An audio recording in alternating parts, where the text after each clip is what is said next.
বর্তমান বিজ্ঞানীরা কি বলেছেন? বর্তমান বিজ্ঞানীরা বলেন একজন সুস্থ মানুষকে, একজন জীবন্ত মানুষের হাত পা ধরে ভেঙে দিলে একজন জীবন্ত মানুষ যতটুকু কষ্ট পায়, একজন মা তার চেয়েও বেশি কষ্ট পায় তার সন্তানকে জন্ম দেওয়ার সময়। আল্লাহু আকবার। এরপরেও কেন আমাদের মায়ের প্রতি ভালোবাসা নেই? কেন আমাদের মায়ের প্রতি ভালোবাসা নেই? একদিন আব্দুল্লাহ ইবনে ওমর রাদিয়াল্লাহু তাআলা আনহু কাবার পাশে দাঁড়িয়েছিলেন। তিনি দেখলেন একজন যুবক তার মাকে কাঁধে করে করে তাওয়াফ করাচ্ছে। আব্দুল্লাহ ইবনে ওমর রাদিয়াল্লাহু তাআলা আনহু তার দিকে তাকিয়ে থাকলেন।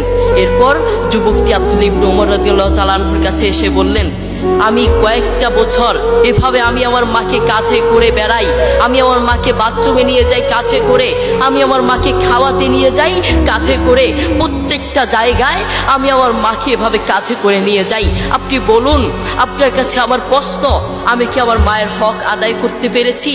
আমি কি আমার মায়ের হক আদায় করতে পেরেছি? আব্দুল্লাহ ইবনে ওমর রাদিয়াল্লাহু তাআলা আনহু কি বললেন জানেন? তোমার মা তোমাকে জন্ম দেওয়ার সময় কয়েক হাজার কষ্টের নিঃশ্বাস ছেড়েছে। তুমি যদি সেই কয়েক হাজার কষ্টের নিঃশ্বাস থেকে একটি কষ্টের নিঃশ্বাসের হক আদায় করার জন্য